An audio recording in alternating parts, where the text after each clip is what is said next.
Good afternoon, everyone from our dreaming. Hopefully, you got to attend that awesome executive keynote with Salesforce team and learn a little bit about AI and where the marketing cloud is going.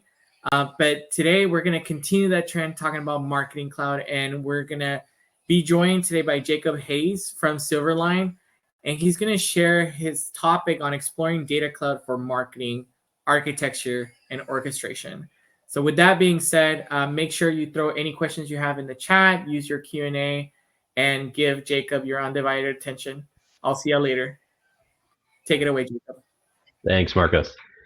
Good to see everybody. Yes, lovely long title for an intro of Exploring Data Cloud for Marketing, Architecture, and Orchestration. So yes, Jacob Hayes, I lead Marketing Cloud Personalization as a practice lead at Silverline, also dabbling in Data Cloud and adjacent products related to Marketing Cloud as well. So first off, as my screen catches up with me, really appreciate the fact that Mark Dreeben kind of invited me. I'm doing these sessions. I think the Sercante team, the Salesforce team themselves, sponsors fantastic. I wrote up a little something on the blogs a while ago with the team to basically say this is a really interesting version of a conference, and I'm really excited to talk with you all about some pieces that I'm seeing in Data Cloud. All right, so with that being said, what are we going to try to accomplish today? I'm going to do my best to speak as quickly without word vomiting at you of lots of different topics. And so the thought process here, I want to do a quick overview of Data Cloud. You guys have probably all heard some sort of overview. I'll do my own flavor of it. I then want to run into and jump into a visualization that I like to talk about when it comes to architecture and orchestration for Data Cloud for marketing. Then jump through best practices, how to approach a user experience use case with Data Cloud for marketing. And then finally, we'll end it up with key takeaways in a Q&A. I am going to do my best to leave time for a Q&A at the end of the session, so please do put your questions in throughout. All right, so with that being said, let's dive in. All right, so what is Data Cloud? When I like to look and discuss Data Cloud overall, I like to say and talk about, which you guys have probably seen this overall slide, is how Data Cloud connects to and supports the ability to upload any and all available data sources, as you see on this left-hand side. That's Excel files to on-prem systems to cloud-based data lakes. Many of these connections are supported with out-of-the-box pre-built connectors to web and mobile data, all of the Salesforce clouds, AWS, and Google Cloud. But Data Cloud also comes with the ability for users to build their own connections via integration APIs, streaming APIs, as well as more connections via MuleSoft. Now, one big thing to talk about is all this data within Data Cloud is on what we call a bronze layer, which for those who don't follow fun data architecture lingo means that this is raw, untransformed, unmodified data, or as is from source systems. Now, Data Cloud can take this raw data and start to transform it via batch or streaming transformations into what we call silver tables or data lake objects within the platform. Silver tables take the data from the bronze layer and start to prepare, match, merge, conform, and cleanse just enough so that the silver layer can provide an enterprise view of all its key business entities, concepts, and transactions. That alone is not usually enough, because what happens often is client enterprises, that schema of all those objects are very different. For example, I work a lot with HLS at Silverline. I'm called a patient when I'm in a clinical setting, but I'm a member when I'm in the context of health insurance setting. But think about kind of how each one of these individuals are thought of in your own clients' organizations or your own organization yourself, and think of how you would conform Data Cloud to that perspective. Now, this process enables customers and who are using Data Cloud to relate data across their entire organization and translate into a single language. And that single language, and why it's important, is because these items are often called, labeled something different. And so once it's complete, Data Cloud provides clients with the options to match and reconcile this data. Data Cloud also offers AI and deterministic methods to create unified profiles or individuals so that clients know that this person is the same one that opened a Marketing Cloud email, has an open service case, etc. And now this provides harmonized, unified data for your enterprise. What this does is unify that data to create a total customer profile, customer graph, or even a more robust single source of truth From there, this profile can be used by any AI, BI tools, including all of Salesforce products for predictive analytics, recommendations, data discovery. And then finally, this data can be acted upon to save time, automate, and process actions, as you can see in the activation set on this far right of the screen. Now, the main concept to take from this whole diagram, which again, I'm sure a lot of you have heard this, is the power of the platform and the power of the hyperscale of the cloud is all wrapped up in this data cloud platform. And it's this new version, new thinking process of the Customer 360. Where does it lead? In my personal opinion, this leads to we're always trying to create a connected experience of either marketing moments, service moments, or sales moments. And if we can take those discrete moments and then connect them together, that'll either strengthen or weaken our customers' preference, loyalty, and advocacy. And this is where Data Cloud, it really hums, and it takes the next best step of this platform. That's why we're spending a lot of time today. So with that being said, I'm going to pivot a little bit. So let's dive into a fun little visual that I have related to the Customer 360. Let me stop sharing. I'll share a different screen.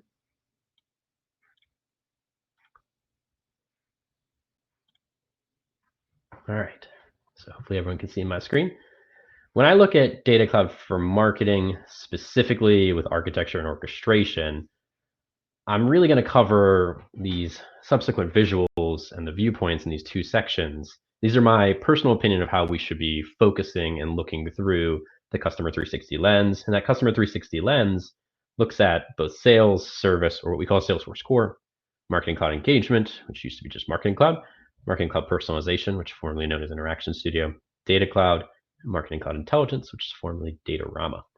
Now, my main focus in this, as we go through each one of these little bubbles and subsequent slides or subsequent screens, is how I believe these platforms can be implemented in a well-constructed manner that allows your clients or the customers to scale with the Customer 360 overall platform. Now, this is starting to be especially important as customers are starting to purchase more of the Salesforce technology stack. And as Salesforce consultants from SI partners, including myself, are being asked to handle more multi-cloud engagements. So let's dive into it. And that first piece that we want to dive into is data architecture, which my bubble comes quick. All right, there we go. So much of the platform that we know about, or we have been working through in the past, has been facilitated via the person contact ID that is generated between sales and service, the first bubble, and Marketing Cloud. This ID allows us to facilitate synchronized data extensions or object replication between these two platforms via the Marketing Cloud Connect, which is my fun little arrow, to Marketing Cloud.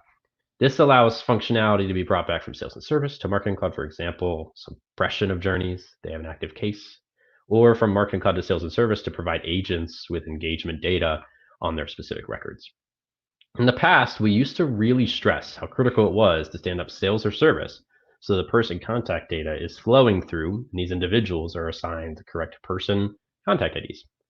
Now, given that this ID was in the past the only immutable ID generated within the broader Salesforce platform that could be used across multiple clouds to facilitate the brokerage, it was mighty critical. But we now have this new platform in the middle, Data Cloud. And this new platform is starting to it's starting to take what we think of as the past and break the established mold. And it makes us think, how can we start to build out the Customer 360 without just following the legacy path of sales, then marketing, and then Data Cloud? And then, don't get me wrong. So I want to make sure I hit this over the top of the head right in the beginning. I am not saying that the Marketing Cloud Connect, that the person contact ID is no longer the right path to facilitate brokerages between Marketing Cloud and sales or service. Instead, what I'm saying is that Data Cloud is going to start introducing efficiencies that change the way we deliver the C360 and how we have usually delivered engagements between core, Marketing Cloud, and other systems. All right, I've said my little mantra. So next piece. When Data Cloud is brought into this architecture, we start to find unique ways in which our data model design should change in Marketing Cloud.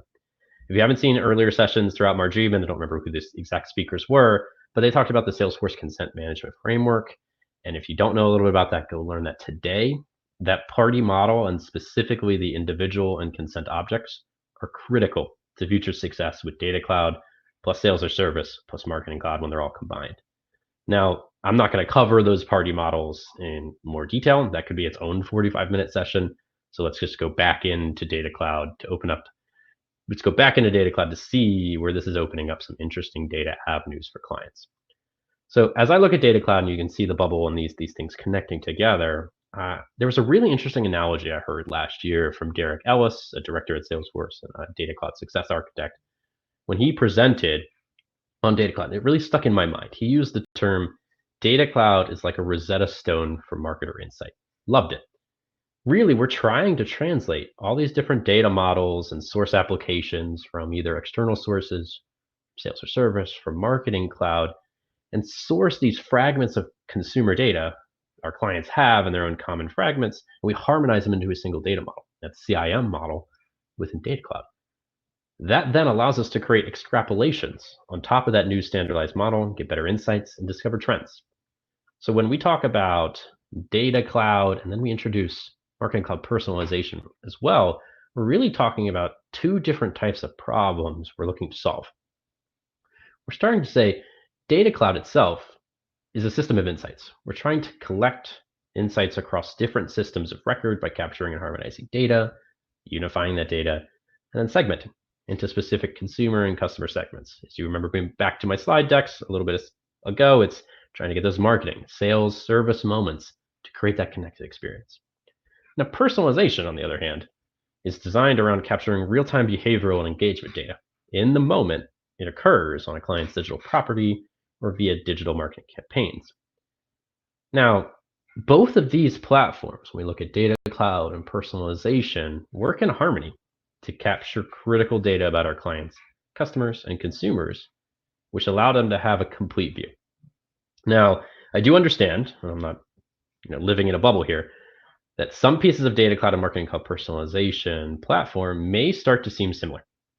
But in my opinion, they should be combined to provide that holistic system of insights and engagement. Ideally, we're talking about, if we bring both of these platforms together, we're talking about behavioral engagement data from MCP, passing it into Data Cloud to build even more robust profile of that unified individual, which then opens up even more use case avenues across the Data Cloud platform, the Marketing Cloud platform, and the personalization platform. And then obviously vice versa as data flows in between. Now, if you're following me and you've hopefully following the diagram so far, you're probably like, that's a lot of bubbles and arrows, Jacob. Well, there's more. At this point in the architecture discussion and diagram, we need to start discussing MCI, or Marketing Cloud Intelligence, and its value within the C360. So MCI shines when we're looking at the effectiveness of media spend, return on investment from marketing campaigns. MCI can pull in email, Salesforce Marketing Cloud emails. It can pull in data from personalization. It can pull in data from other disparate sources as well. And we've started to see clients aggregate all their sources within MCI from an analytics perspective because there are powerful machine learning capabilities within the Einstein functionality features that allows us to say, how are we performing towards certain KPIs? Now, an established use case that I've worked with a lot in the past is for MCI, is utilizing the platform to help clients understand their data quality and build out a structured, consistent campaign tracking taxonomy. So the whole point of using this marketing analytics platform is to enable valuable insights across channels, touchpoints, and platforms. This cannot be done unless the client and their agency partners are aligned on a standardized, consistent structure. Now, success with MCI, it usually allows, most of the time, the ability to harmonize data historically within the platform UI, which means clients have a better way instead of custom design hacks to analyze year-over-year metrics when transitioning reporting systems.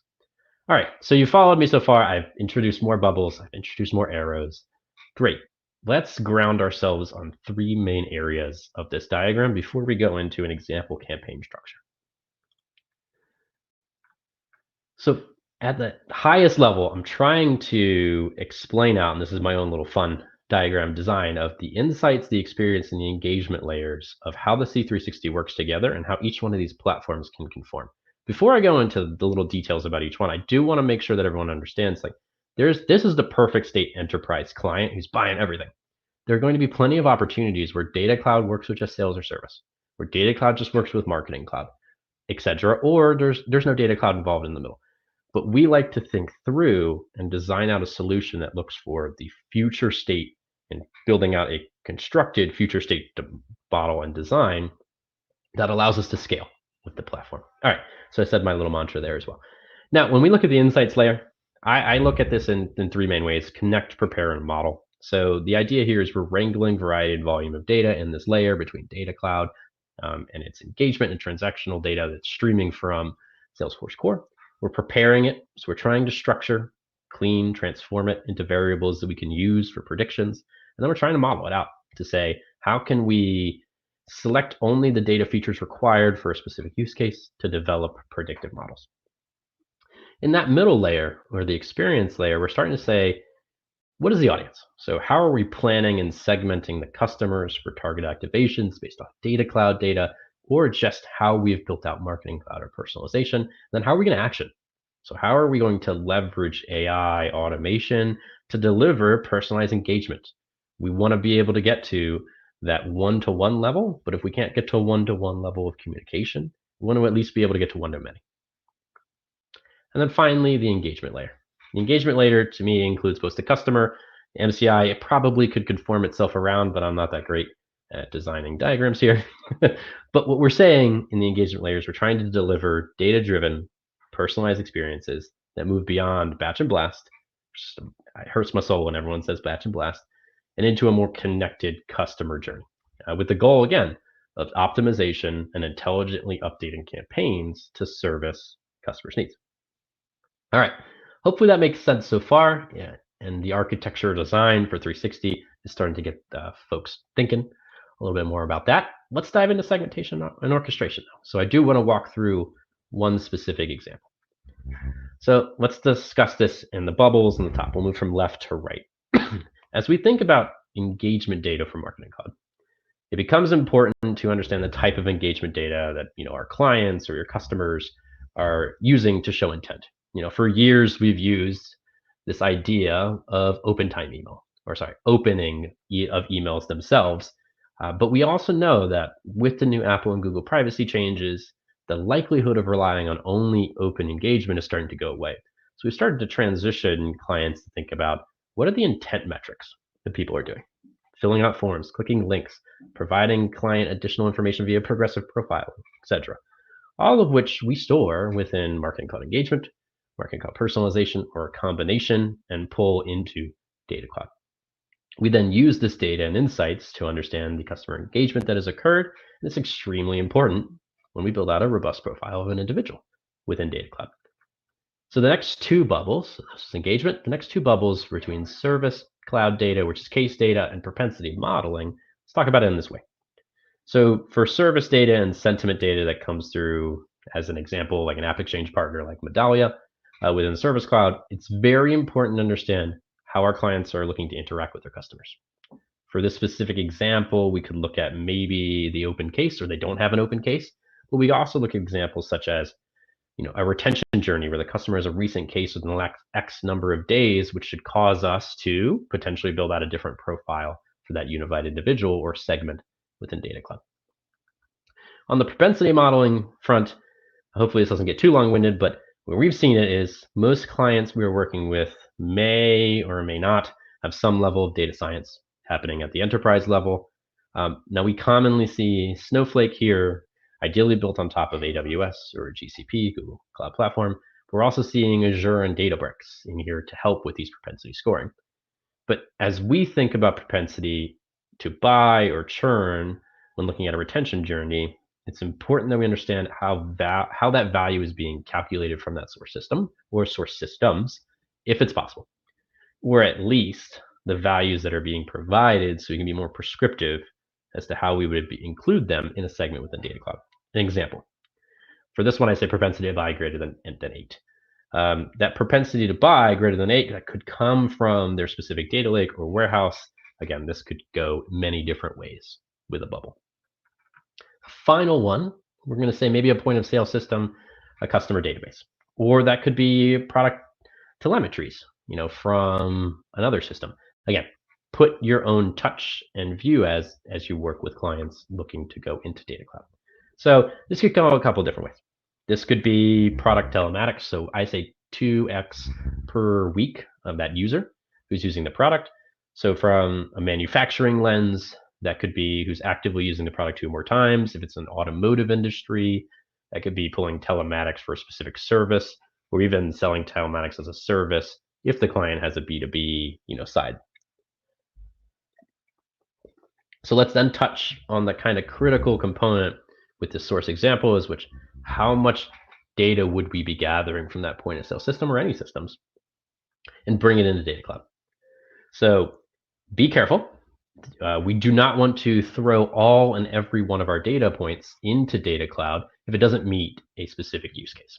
So again, be careful to look at and understand what data is being factored in and related back to a use case. All right, so now that we have those sources, we'll start to create that unified profile. But it's important for us to think through, how would we build that profile within Data Cloud, and how are we going to get it towards the end state goal in mind, which is we want to activate it as well. So typically, we're looking at a couple of different things. So from a cross-sell, upsell perspective, we're looking to take what we know about this customer, so that unified profile, and suggest a complementary product for them. Maybe that's some additional, there's some additional examples that we could look at here. And I'm trying to use examples from all industry verticals to connect with folks. Let's use fins now as an example. So let's look at a cross-selling a mortgage as an example here, which is we build out a segment within Data Cloud. Maybe not exactly what I'm showing on the screen, but do they have a checking account? Have they logged into mobile banking or their web? And do they actually have a mortgage already with us? If we can do that, we can start high level and start building down a segment to then activate to engagement or personalization. Now, the reason why I keep belaboring this section for a unified profile is we want to start high level because we can always get more granular as we build out Data Cloud. So with that mortgage example I just explained, we can get down to the regional level or suggest other products if we need to get more granular. But utilize this kind of idea and thought process as you work with clients and with your customers on how to dig deeper into each segment until you get to a level where the segment membership is too diminished to provide value. So hopefully that makes sense. All right, let's talk about the next two bubbles, which is the activation. And I'm doing okay on time, so I probably rushed a little bit through this section. So marketing cloud engagement. I think we all hopefully understand marketing cloud engagement. The idea here is we're going to be pushing segments and activating them down from Data Cloud into Marketing Cloud, which stores itself as a data extension. So there's going to be some post-processing SQL work that's usually needed within Marketing Cloud to make sure we're checking consent. Because you need to be able to understand, do we have the right contact point activated to the correct BU, so we can make sure we're double checking, can this person receive the email? Have they not opted out? And what is their preferred preferences? At the enterprise level within Marketing Cloud, there's, that's check at all subs that we always have as our final safety net. But it is important to know this as you look through Data Cloud and work through it, that you will probably need to do some last mile checks. On the personalization side, when we talk about activation, and I'll go through this very quickly, a lot of times we're looking to better understand our segment bases or our unified individuals within personalization with Data Cloud information. Because Data Cloud is going to, most of the time, always have more level of granular information than what we're going to be capturing either from a website, a mobile app, an unauthenticated site, or authenticated portal within MCP.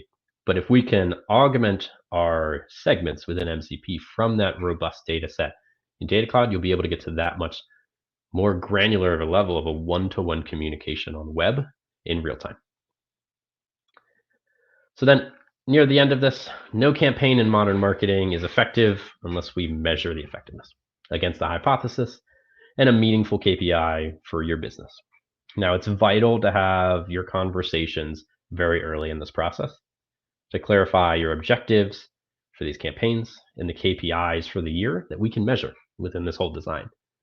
Now, if we can get multiple themes, even at a macro level, we can then start to understand how these experiences and KPIs can be measured within MCI And I threw in here as well, if MCI is not the platform of choice for your client, how could we visualize it in Tableau to drive the end state goal in mind? And my last arrow is, that talks back to Data Cloud. So we always want to be doing this full 360 of understanding the use case.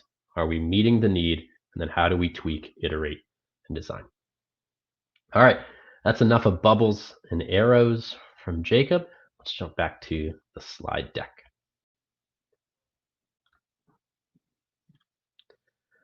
Click in Windows. All right. Hopefully everyone can start seeing my screen again. So we've talked about the 360. Now let's get into some best practices from a Data Cloud perspective.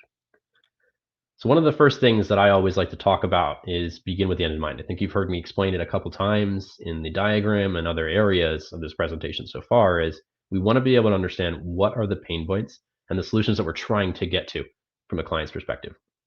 My own personal mantra here is I believe that by starting with the user's needs, their goals, their motivations, and working backwards to the solution, you increase innovation, adoption, and return on investment of the technology solutions that you're working with. And so how does this work? At the highest level, it looks at people, business, and technology, or I also like to refer to it as people, process, and technology, with our center point being a solution, but looking at data at every moment in time along this continuum. So you've probably heard or seen this, so I'll go through this quickly. We like to start with the people. So what is our alignment? What are our goals? What are our ideal and non-ideal customer experiences? What's the team expertise internally? From a business perspective, what are the value drivers? What are we analyzing? And what are those business requirements that then lead us into, can we feasibly do it with the technology at hand? Will we have to extend the technology from platform best practices? Will we have to include some third-party apps from the App Exchange or other tools out in the market? Excuse me. Or will we have to do some custom development? And at the end of the day, we're always looking to say our solution will power some impactful moment in time. All right, that's my little people, process, and change moment. Let's get into something interesting when it comes to these 6 steps that I recommend when implementing Data Cloud itself. First one, why and what. So initially at the beginning of every implementation, you should be going through robust discovery and understanding what are the initial segments and audiences that we want to build. Again, I'm going to belabor the point. What goal do we want to have in mind, and how are we going to get the right segments and audiences to meet that goal? We're going to talk about taxonomy, which is how do we collate necessary attributes required for segmentation that align to the cloud information model, and then how do we identify gaps and design the extended data model within Data Cloud and go beyond just the out-of-the-box bundles and model itself. From an auditing perspective, this is where the most projects are not as sexy or interesting, but we do have to explore the data sources available. Most of the time, we're trying to explore as many of those as possible that align to the user experience use cases, but you do need to identify the required feeds, the existing data relationships, and the to be established as part of the integration. But another piece is, how is this latency going to work with data, and which source is being updated at what time? Which that gets to the profile strategy perspective. So if we can clarify those data points and need to be consolidated into that unified individual, we also need to understand that hierarchical order of the resolution and reconciliation rules to tie back into the audit to say, which source wins? If we know our source of truth of data is coming from sales or service, but we also have 3 other external sources that are going to populate through, which one wins during our unification and reconciliation? Next is computations. So what are the necessary calculated insights that can address those segmentation and activation requirements? These are a little tougher. Sometimes you do need to get some of the data into Data Cloud and start looking at the gaps when you talk about the data audit and the profile strategy. But this is usually where we say, all right, what missing pieces could we have gathered? Hopefully we haven't gathered or missed anything. How can we then use Data Cloud to power and solve for those missing moments and collaborate and build out more granular attributes on the unified individual level? And then finally, because I haven't said value enough, let's hit you over the head one more time with it. Clarify your KPIs for use cases, establish operational reporting. How are we going to visualize data? How are we going to report on it? And then how are we going to provide the recommendations for the return on investment measures and gaining audience insights? Again, at the end of the day, we have to prove out the data cloud is providing the needs that the client is looking for. All right, so then let's dive into next section, which talked a little bit about a high-level implementation approach. Now let's talk a little bit about reviewing and knowing what you should start with before you dive into clicking buttons into the engagement. Excuse me, just getting over pneumonia. Super fun. All right, let's take it in this way. First, we need to establish an individual ID that is unique, enterprise-wide, and represents an individual. This might be CRM contact ID like we talked about before, particularly if our client is using Marketing Cloud Connect, or they're trying to expand off of an established Marketing Cloud instance, or this could be an MDM ID.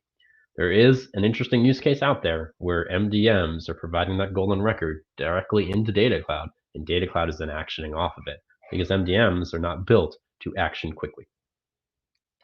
The other item here is consider attributes and the data sources that need to be ingested into Data Cloud to support the client's marketing efforts. Again, align these attributes with the standard data model or identify those gaps to extend the data model to a more custom model itself. Think through your primary keys and remember that you will need a primary key for each DMO that you're mapping to inside Data Cloud.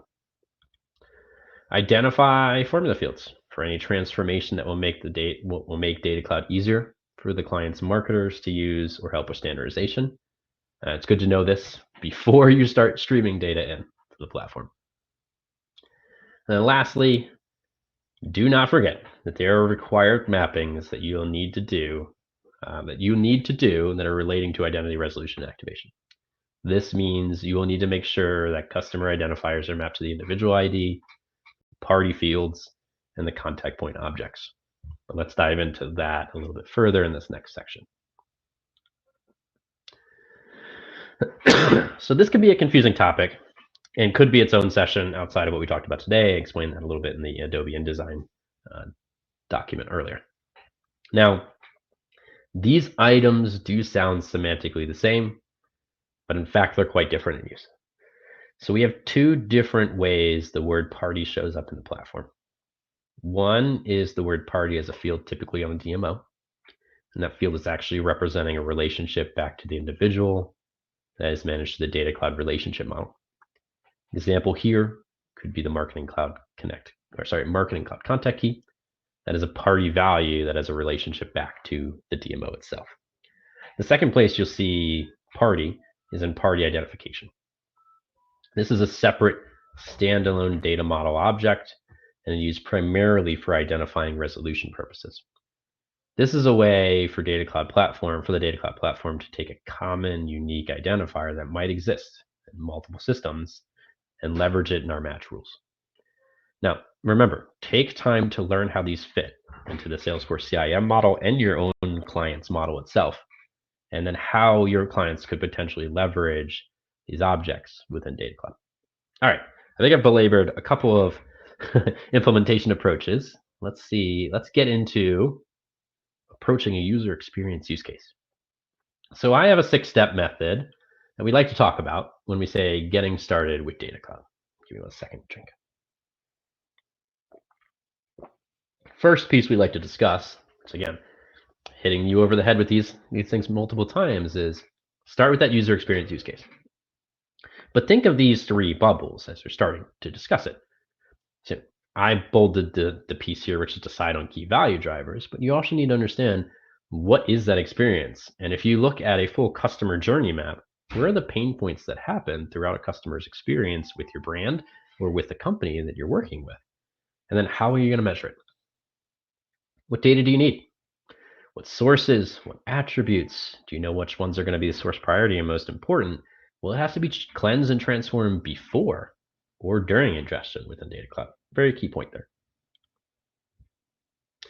Where is it stored? Is it in a single CRM org? Is it in multiple orgs? Is the data in a warehouse, etc.? With the big key point here is the data structured or unstructured? You can accept both in Data Cloud, but you do need to understand the level of effort behind it. And then how are we going to match this together? What data are we going to use to connect this all together? Is it going to be an email? Is it going to be a customer identifier? Make sure to focus on matching by more than a couple of contact points. That increases the data quality itself within our match and reconciliation rules. Second to last piece here is, how are you going to roll the data up into segments? The bolded section I have here is think about timing when it comes to segments, when it comes to near real time or batching. We have to align that to the use cases and how data latency occurs from source systems in the data cloud, identity resolution, and then action as itself. And then how far do you want to go back with the data? And then what do you currently have? And then what are you going to need to create that use case? With the final goal in mind of where are you going to activate this thing to? It's great to have all the data live in Data Cloud, but you do want to action off of something. Is that going to be an email journey within Marketing Cloud or within Account Engagement? Is that personalizing your website via Marketing Cloud Personalization? Is it creating a service case in CRM so the service rep or agent can better understand where this person was before they called in? Are we unifying that patient profile in the CRM, again, to enable that agent or sales rep or someone? And then finally, one that I find very interesting is, are you going to trigger flows between connected CRM orgs? Data Cloud can trigger something that occurs in one sales or service org to another sales or service org and have those two start to talk to one another. So there's extreme power in that. All right, let's put it into practice real quick. So I think my example here, I wrote it out. It's on the screen. We currently handle, in this specific example, it's for service and handling specific calls. So in this example, we're saying we currently handle too many calls at the call center around failed logins to our online portal, which is taking time away from more serious issues that our team should be focusing on, especially when it comes to cost to serve. What data do we need? We think, based off of this high-level conceptual use case, that we'll need some online portal data to know where the customer has failed login. We'll need some customer data related to their name, address, email, phone number, phone data to reconcile who they are.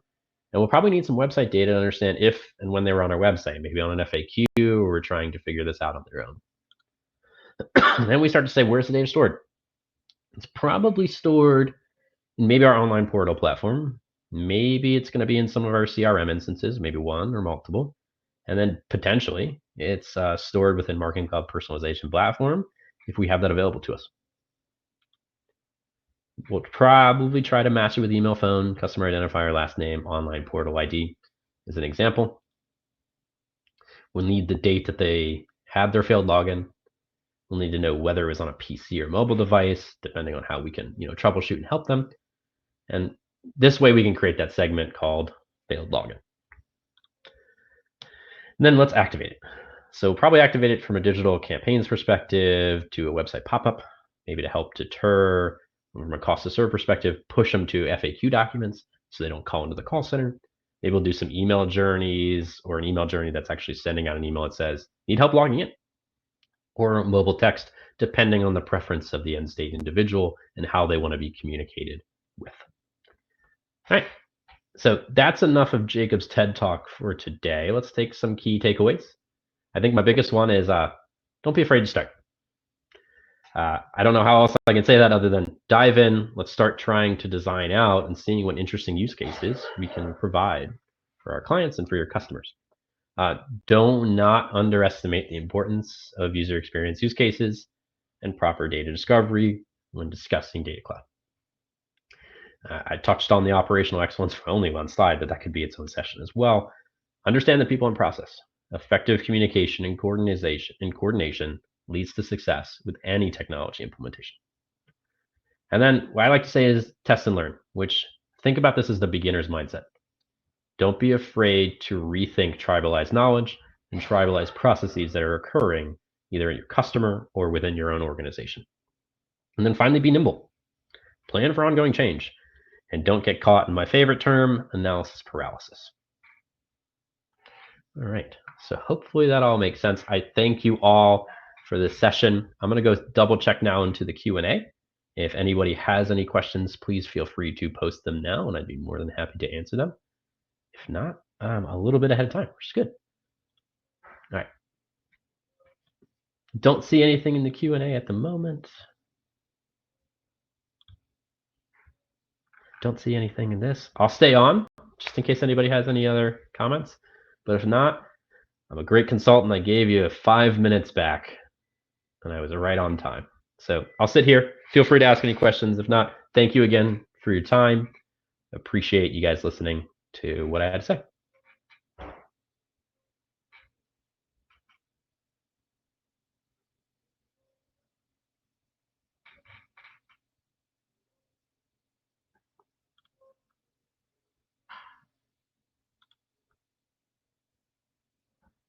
This is the fun, awkward moment where it's just like, Jacob will dance a little bit for me.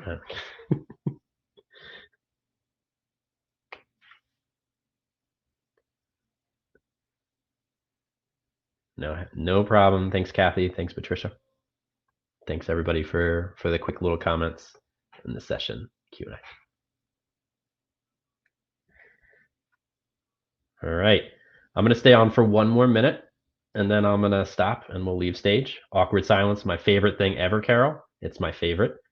I guess I should have prepared my own mock interview Q&A questions with Jacob. I thought there might be some interesting ones, but that's fantastic. I'll stay on for another 40 seconds, and then I'll say goodbye and appreciate you guys' time.